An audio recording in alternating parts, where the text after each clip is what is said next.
Hi everyone, my name is Sarah Kahle. I'm here at Art of Noize, and we're going to talk about my show In and Out. I'm also here drawing one of my lovely subjects, Sheba, and can't wait to talk to you guys today about my art. Thanks.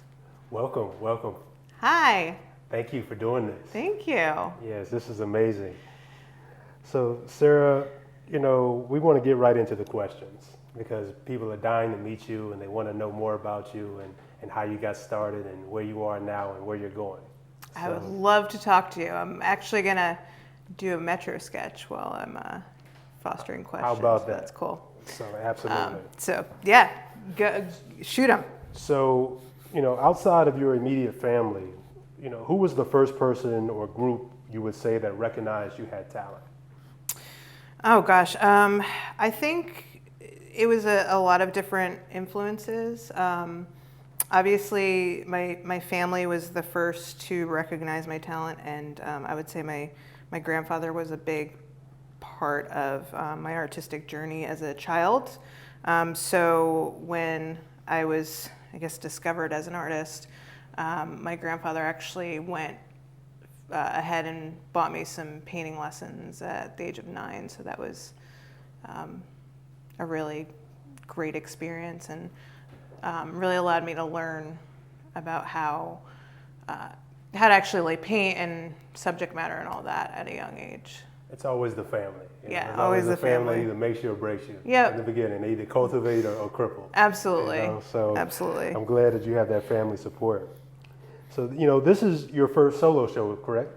It is, and thank you so much for the opportunity. I've shown in other art fairs, Superfine and Tacoma Art Hop, and they were great experiences. But to have my work in a solo show really gives the viewer breadth and depth, and allows me to talk more in depth about my art. Absolutely. So, Sarah, this is your first solo show.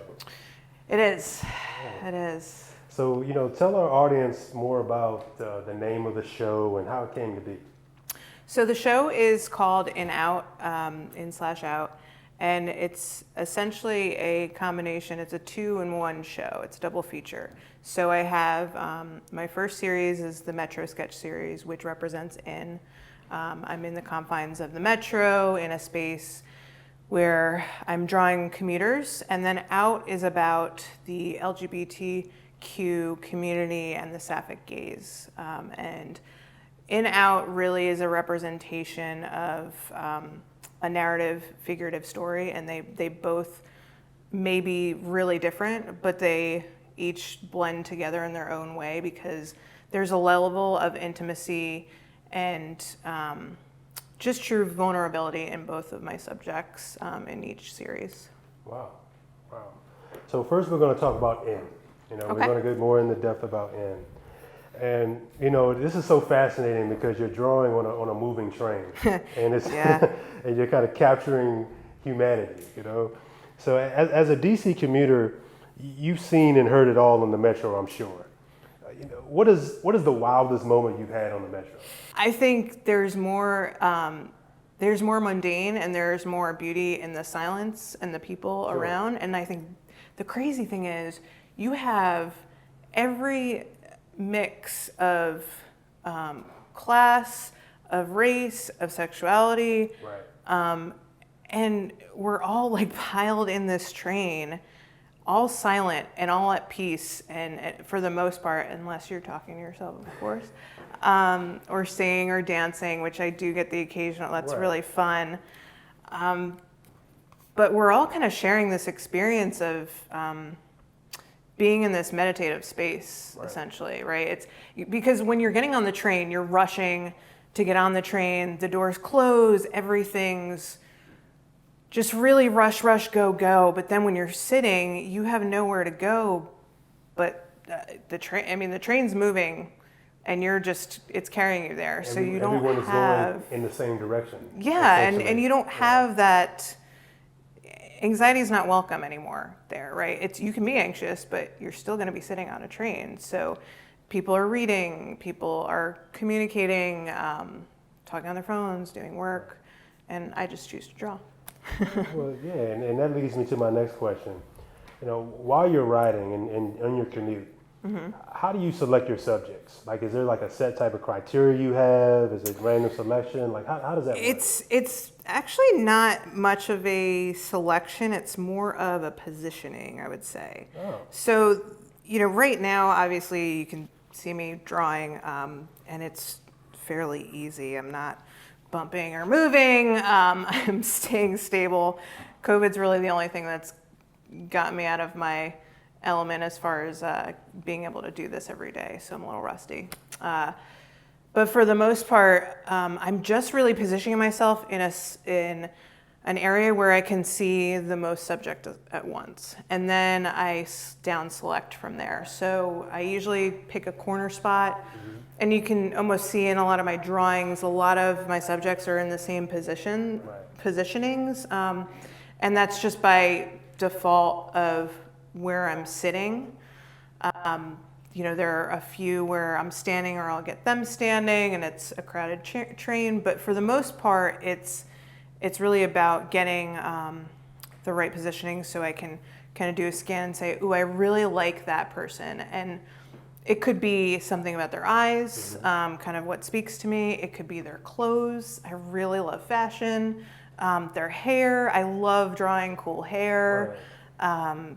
Just, mohawks or, something really interesting that's not the norm. I like trying to capture that because it's like, oh, it's one in 100. I got one, or I spotted somebody with a mohawk, or I'm just using that as an example, but with some really bright shoes. Yeah, bright shoes, and obviously that doesn't come out in black and white, but hopefully it translates in the lines. Well, I think the best part about your sketches is that they're so detailed that they do capture the essence of the individual, and they do tell the story, even in black and white. They both. I look at your sketches and kind of just create a dialogue and a narrative about these people, about who they are and where they're going. Yeah, and that's really the goal. I mean, it's capturing, like I said, the experience of the Metro, and really, hopefully, it brings people on the Metro more so they can experience that community. Because I think, we take public transportation for granted. Oh, yes. And I think it's really important to support public transportation so it can get better. And I mean, you could meet the love of your life on transit. You don't know. So Sure. It's all about experiences. I agree. So has someone ever looked over and caught you drawing them? Oh yes, a few times. What was the reaction? Actually, pretty friendly and like almost flattered that I was drawing them. I've actually given away a few drawings of people that have either caught me or connected with on the Metro. So this one gentleman, we got off the train, he tapped me, he's like, hey, did you just draw me? And I showed it to him. I was like, hey, you want it, you can have it. And he's like, no, I'll contact you and I'll pay you for it. And he understood that I was a working artist, right, which is really nice because I think it's hard. A lot of people don't realize the skill that goes into art. Of course. And there's other connections where I've made friends with folks on the Metro that have caught me drawing others. And they mentioned, watching me and, enjoying watching me draw. So not only the drawing is a nice piece for people to look forward, but it's also the process. People get free live drawing on the Metro, and I think it's really neat for folks, and I really enjoy talking about it with people. I think it really brightens their day. I think it brightens their day and it brightens their commute. Yeah. It's such a mundane process. Absolutely. You're adding joy to people. So yeah. That's a beautiful thing. Yeah. Do you have a favorite Metro sketch per se? Oh my gosh, I have so many, and I think a favorite I can't really pin down a favorite. I love compiling my Metro sketches in a series, so you can see the variety and the diversity of the Metro, and I really, really enjoy that. And I think when I compile Metro sketches to tell a story, I really, really enjoy that. So this one commission I did for a gentleman, which was when I say commission, it's a bunch of my drawings and I frame them, compile them into a series. And that one series in particular was fantastic. There was a woman, braiding her daughter's hair, and her son was just hanging out looking at him. And then there was another one of this older man in a tweed coat, and he almost looked like he was praying. That was really powerful. I really enjoy kids, like a dad and his son. That was one of my favorites. He was reading to his son. And then there was one that was really touching. It was a young, deaf lesbian couple, and they were super sweet, and I just absolutely loved them. And I actually gave them their drawing afterwards, and Wow. they said thank you and signed, and I was like, I'm sorry, I don't sign. And they probably couldn't understand, but the drawing communicated to that couple of like how much I appreciated their love. Sure, So I think you transcended communication. Yeah, and yeah, that's beautiful. And I think that's what art does. And so yeah, lots of favorites. To your point. So COVID-19 has changed all of us in our daily routines. What impacts has it had on your metro commute? Well, I don't metro commute right now. I don't think it's the safest place to be during COVID. That's understandable. So right now I am graciously working from home, and that's kind of the one aspect of my life that I've really, really missed. And it's challenging because you want to have a daily practice and a daily routine, and as much as commutes wear us down, there's also so much joy that I get to experience when I am commuting. And so I think right now I'm really just focusing on my painting, and I have worked in some of my Metro sketch style in other paintings. So just to kind of get out of that, mundane. I'll draw some of my subjects just in ink, and then I'll experiment and throw watercolor on top of the ink. And a few times I've gone out and done Metro sketch style when I am out in public, but obviously it's just not the same. Everybody has masks on now. Yeah. So even drawing Metro sketches now versus then, I mean, these are essentially a piece of history right now. I mean, hopefully we will evolve, but right now everybody's wearing masks, so it's just a different world. And which leads me to my next question. Do you think you'll ever ride the metro without wearing a mask again? Good question. I mean, I think right now, masks are the safest way we can be out in the world and live a normal life. So for me, I will wear a mask as long as I need to. As far as the question, will we ever not wear masks? I hope so. I mean, I hope there is a cure, or not a cure, a vaccine, whatever the case may be, but I hope there's a time where we will all feel safe again to go out without masks. But for right now, I think we just need to embrace them. And even in that time and space when I am drawing and I'm drawing people with a mask, it's also another historical moment where, wow, this stint of time, people wore masks. And I think either way, as a figurative artist, you're not only documenting and you're not only telling a narrative, but you're also creating art history without even knowing it. So I think it's, I don't know if we'll ever not wear masks anymore. I know, So it we'll might see. be our new normal. Yeah, we'll see. So you've been working on this Metro sketch right here, and How long would you say? I would say at least 10 plus minutes or so. Yeah, probably 10 minutes. 10 minutes? I took a bunch of breaks, but Can we show the audience? I don't know. Can you guys handle it? We can handle it. Yeah. So this is one of my Metro sketches. Well, the style of my Metro sketch. So that's the beautiful Sheba over there. So this is all done in just with a micron pen and my sketch pad. Thank you. No problem. I should sign it. All right. So I want to talk to you about Out, now the other side of the series. What made you choose watercolors as a medium? I would say watercolor just chose me. No, in all seriousness, though, I love how the watercolor feels, and how it's a labor of love. It looks kind of messy and it's really hard to work with, but at the end, something beautiful comes out of it. And similarly with, the ink drawings, it's really challenging. You make a mistake and you can't really undo it. Oil painting and other painting mediums, they're much more forgiving than the watercolor medium.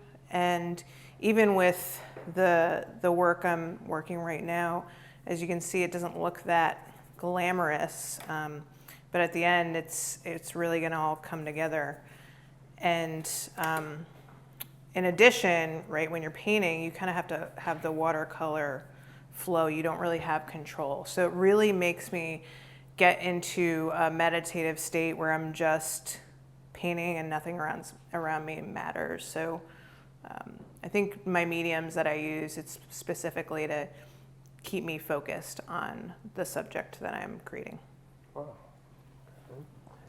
How do you choose your subjects for this series? So the subject development of the series was something that I've been trying to work on creating this series for a few years now. I knew I wanted to develop a series of women in our community, in the LGBTQ community. And so I started off choosing women in my community that I knew. For example, Sheba was actually my first model that I chose. And I was so grateful to have someone that I was not only close to, but who could share their experience with me so vulnerably and so intimately. It just created an even more amazing painting. And the process in and of itself is also really complex. I'm not only, meeting these subjects and saying, hey, I want to paint you. I'm meeting these subjects and I'm conducting really intimate interviews about their sexual history, their coming out stories, how they feel that the LGBTQ landscape has changed since they come out, or some subjects haven't even come out yet to friends and family or loved ones or the public. So it really just depends, and that's really the choice of my subjects developed first as friends, and then as I started painting more and more subjects, they have become lovers of those friends or friends of friends or acquaintances. I met one of my subjects at one of my last shows. They really loved my work and what I was doing, and I thought they'd be a great fit for the series. I met another subject in a park. So it's really about just being out in the world and experiencing other people and other things, and hopefully having them be a part of this huge project that I'm undertaking. Right. So what are some of the things you want the As We Came series to accomplish? As I discussed earlier with the process is really in depth. But the accomplishment of the As We Came series, I want it to be a bigger venture. Right now I have 8 subjects painted, 8 individuals. My goal long term is to paint 100 women. Or women identifying. And so there's a lot that goes into having such lofty goals. You have to play the long game, or I have to play the long game, in just keeping models coming in and all that, but also reaching out to museums and other galleries that really, I think, could benefit from this show. Ultimately, I would love for this to either hang in some museums be it LGBTQ museums or even just spaces that the LGBTQ community may or may not have access to in rural areas. I think it's really important for everyone to see art, and the only way to really experience art, we can look at it online, and of course there's outreach online, but being in a space in a show and taking in the art is really why I make. And I think from a bigger, broader perspective of what the show, I want the show to look like. I mean, I would love all of these subjects in a space, and I would love to cut some of their interviews into each of these, or almost set up some type of experience. So not only the viewer is seeing the subject, but they're also understanding the experience of the subject. And so there's a lot of complexity in these portraits. I think that people don't really understand from a face value, and then once they understand how the process works and the goal of the gaze, I think that's what's really important. Sure. So, as a lesbian woman, it took a lot of courage to embrace your truth, so to speak, and to live your truth. Sure. What are some other ways you would say that you're living kind of out loud, so to speak? I like that. Out loud. Out loud sounds very loud and proud. And while I am loud and proud, it's been a process like everything else in my life. I came out to my parents about 13 years ago. I came out to myself about 15 years ago. So I guess came out to myself, came out to my parents. Friends, trickled over time. Some knew earlier than others. But I honestly didn't come out in the workplace until I think I was getting married a month beforehand, and I came out to my boss and my coworkers. I said, "Hey, I'm getting married to a woman," and I mean, nobody shrugged or anything, but I think, at the time, I mean, as we all know, the workplace discrimination laws were just, really had taken place a few months ago. So for years, I still had, some way, shape, or form, I still could be fired from my job for being who I was. So I think that was a huge step in my coming out life and story. And I guess how I'm living out loud would be through this series. I'm taking, these subjects and putting them out into the world and saying, I, as an out lesbian, am trying to create this series of sapphic love and what the gaze looks like. And I think that's really important. I think that's the part of living out loud that's really kind of made me have a bigger leap into society. Excellent. Have you learned or discovered something about yourself from the In Out show? A lot. I think, one, doing a solo show is incredible, and I'm super grateful for Art of Noize for giving me this opportunity. But I'm also really